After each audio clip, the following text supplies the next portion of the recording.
Sir ಒಂದು ವರ್ಷಕ್ಕೆ 5 ಕೋಟಿ ಖರ್ಚಾಗುತ್ತಾ? ಖಂಡಿತ ಆಗುತ್ತೆ, ಖಂಡಿತ ಆಗುತ್ತೆ. ಯಾಕೆಂದ್ರೆ ಹೆಚ್ಚು ಕಡಿಮೆ ನಮಗೆ ಒಂದು ದಿವಸಕ್ಕೆ 1 ರಿಂದ 1.25 ಲಕ್ಷ ಖರ್ಚಿದೆ. ಒಂದು ದಿವಸಕ್ಕೆ ಅಲ್ಲಿಗೆ ಒಂದು 3.25 ಕೋಟಿ 4 ಕೋಟಿಯಷ್ಟು ನಮಗೆ ಖರ್ಚಾಗುತ್ತೆ. ಯಾವುದಕ್ಕೆ? ಜನರಲ್ ಮೇಂಟೆನೆನ್ಸ್ಗೆ, ಫುಡ್ಡು, ಸಂಬಳ, ಇದಕ್ಕೆ. ನೆಕ್ಸ್ಟ್ ಡೆವಲಪ್ಮೆಂಟ್ ಮಾಡಬೇಕಲ್ಲ ನಾವು ಇದನ್ನು. ಇದು ಹೆಂಗಿರುತ್ತೋ ಹಂಗೆ ಇಡಂಗಿಲ್ವಲ್ಲ.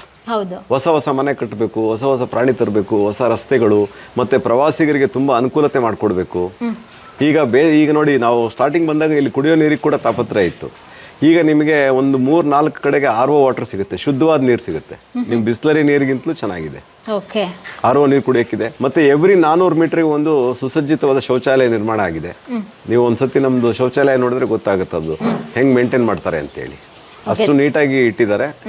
ಆಮೇಲೆ ನೀವು ನಮ್ಮ ಆವರಣ ಎಲ್ಲಾದ್ರೂ ನೋಡ್ಬೋದು, ಎಲ್ಲೂ ನಿಮಗೆ ಪ್ಲಾಸ್ಟಿಕ್ ಆಗಲಿ, ಗಲೀಜಾಗಲಿ ಅಥವಾ ಉಗಿದಿರೋ ಸ್ಪಿಟ್ ಮಾಡಿರ್ತಕ್ಕಂಥದ್ದಾಗಲಿ ಕಾಣಿಸಲ್ಲ ನಿಮಗೆ. ಇದೆಲ್ಲದನ್ನು ನಾವು ಪ್ರವಾಸಿಗರಿಗೆ ಕೊಟ್ಟಾಗ ಅವ್ರು ಬರ್ತಾರೆ. ಪ್ರಾಣಿಗಳ ಜೊತೆಗೆ ಬೇಸಿಕ್ ನೀಡ್ಸ್ ನೋಡ್ಕೊಡ್ಬೇಕಲ್ಲ, ಸ್ಟ್ರಕ್ಚರ್ಸ್. ಸೊ ಈಗ ನೆಕ್ಸ್ಟ್ ಭವಿಷ್ಯದಲ್ಲಿ ಈಗ ರೋಡ್ ಆಗ್ತಾ ಇದೆ. ಬಹುಶಃ ಇನ್ನೊಂದು ವಾರ 10 ದಿವಸದಲ್ಲಿ ರೋಡ್ ಕೆಲಸ ಮುಗಿದೋಗುತ್ತೆ. ರೋಡ್ ಮುಗಿದ್ಮೇಲೆ ಇಲ್ಲಿ ಎಲೆಕ್ಟ್ರಿಕಲ್ ವೆಹಿಕಲ್ಸ್ ಗಳನ್ನ ಇಂಟ್ರೊಡ್ಯೂಸ್ ಮಾಡ್ತೀವಿ, ಬಗ್ಗೀಸ್ಗಳನ್ನ. ಜಸ್ಟ್ ಲೈಕ್ ಮೈಸೂರು ಬನ್ನೇರುಘಟ್ಟ ಏನಿದೆ ಅದೇ ತರ. ಸೊ ಈಗ ನಡೆಯಕ್ಕೆ ನಂಗೆ ಟೈಮ್ ಇಲ್ಲ, ಸುಸ್ತಾಗುತ್ತೆ ಅಥವಾ ಮಕ್ಕಳಿದ್ದಾರೆ ಅನ್ನೋರು ಒಂದು ವೆಹಿಕಲ್ ಹೈರ್ ಮಾಡ್ಕೊಂಡು ಹೋಗ್ಬೋದು. ಫ್ಯಾಮಿಲಿ. ಇವಾಗ ಯಾವ ರೀತಿ ಕರ್ಕೊಂಡು ಹೋಗ್ತಾರೆ? ಈಗ ಝೂ ಹೋಗೋರೆಲ್ಲ ನಡೆದು ಹೋಗ್ತಾರೆ. ಸಫಾರಿ ನಮ್ಮ ಬಸ್ಸಲ್ಲೇ ಹೋಗ್ತಾರೆ. ಬಸ್ಸು ಮತ್ತೆ ಜೀಪ್ ಇದೆ. ಸಫಾರಿಗೆ ನಡ್ಕೊಂಡು ಹೋಗಕ್ಕೆ ನೋ. ಸಫಾರಿ ನಮ್ಮ ವೆಹಿಕಲ್ ಅಲ್ಲಿ, ಸೇಫ್ ವೆಹಿಕಲ್ ಅಲ್ಲಿ ಹೋಗ್ಬೇಕು. ಹೊರಗಿನ ವೆಹಿಕಲ್ ಯಾವ್ದು ಬಿಡಲ್ಲ. ಇವಾಗ ನಾವು ನೋಡಿಲ್ಲ ಒಳಗಡೆ, ನಮ್ಗೊಂದು ಕ್ಯೂರಿಯಾಸಿಟಿ ಇದೆ. ಗುಹೆ ಒಳಗಡೆ ನೋಡ್ತೀವಲ್ಲ, ಹುಲಿಸಿಂಹ ಆತರ ಇಟ್ಟಿದ್ದೀರಾ ಅಥವಾ ಫುಲ್ ಓಪನ್ ಸ್ಪೇಸ್? ಫುಲ್ ಕಾಡು. ಅಂದ್ರೆ ಡೇಂಜರ್, ಹೋಗಕ್ಕಾಗಲ್ಲ? ಇಲ್ಲ, ಹೋಗ್ಬೋದು. ನಡಿಬಾರ್ದು. ನಡೆಯೋದ್ ಚಾನ್ಸೇ ಇಲ್ಲ. ನಡೆಯಕ್ ಬಿಡೋದಿಲ್ಲ ನಾವು. ಇವಾಗ ಎಷ್ಟು ಕಿಲೋಮೀಟರ್ ವಾಕ್ತರಲ್ಲಿ ನಾವು ಝೂ ಎಲ್ಲ ನೋಡಬಹುದು? ಇವಾಗ ಝೂ ಈಗ ನಿಮ್ಗೆ 2 ಕಿಲೋಮೀಟರ್ ಇದೆ. ಇದು 2 ಕಿಲೋಮೀಟರ್ ನೀವು ಝೂ ವಾಕ್. ಸಫಾರಿ ಬಸ್ ನಲ್ಲಿ ಕರ್ಕೊಂಡು ಹೋಗ್ತೀವಿ. ಅಂದ್ರೆ 1 ಡೇ ಸ್ಪೆಂಡ್ ಮಾಡ್ಬೇಕು ಇಲ್ಲಿ ಬಂದಾಗ. ಆರಾಮ್ಸೆ. ಚಿಲ್ಡ್ರನ್ ಪಾರ್ಕ್ ಇದೆ, ಮ್ಯೂಸಿಯಂ ಇದೆ, ಆಮೇಲೆ ಒಂದು ಫುಡ್ ಕೋರ್ಟ್ ಇದೆ, ಕುಡಿಯೋ ನೀರಿಗೆ ವ್ಯವಸ್ಥೆ ಇದೆ, ಶೌಚಾಲಯಗಳ ವ್ಯವಸ್ಥೆ ಇದೆ.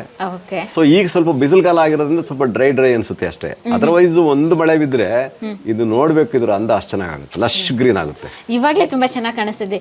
ಇವನ್ ಇವಾಗ ಸಮ್ಮರ್ ಸ್ಟಾರ್ಟ್ ಆಯ್ತು, ಮಕ್ಕಳಿಗೆಲ್ಲ ರಜಾ ಇರುತ್ತೆ. ಇವಾಗಂದ್ರೆ ತುಂಬಾ ಪ್ರವಾಸಿಗರು ಬರ್ತಾರೆ ಅಲ್ಲ? ಹೌದು, ಬರ್ತಾರೆ ಮೇಡಮ್, ಬರ್ತಾರೆ. ಇದೊಂದು ಮಾರ್ಚ್ ನಲ್ಲಿ ಸ್ವಲ್ಪ ಕಡಿಮೆ, ಬಿಕಾಸ್ ಎಕ್ಸಾಮ್ಸ್ ಇರುತ್ತೆ. ಅದರ್ವೈಸ್ ಎವ್ರಿ ಮಂತ್ ವಿಸಿಟರ್ಸ್ ಇದ್ದೇ ಇರ್ತಾರೆ. ಇವಾಗ ಬೇರೆ ಬೇರೆ ಸ್ಟೇಟ್ ಇಂದ ಎಲ್ಲ ವಿಸಿಟ್ ಮಾಡಿರೋದಿದ್ಯಾ?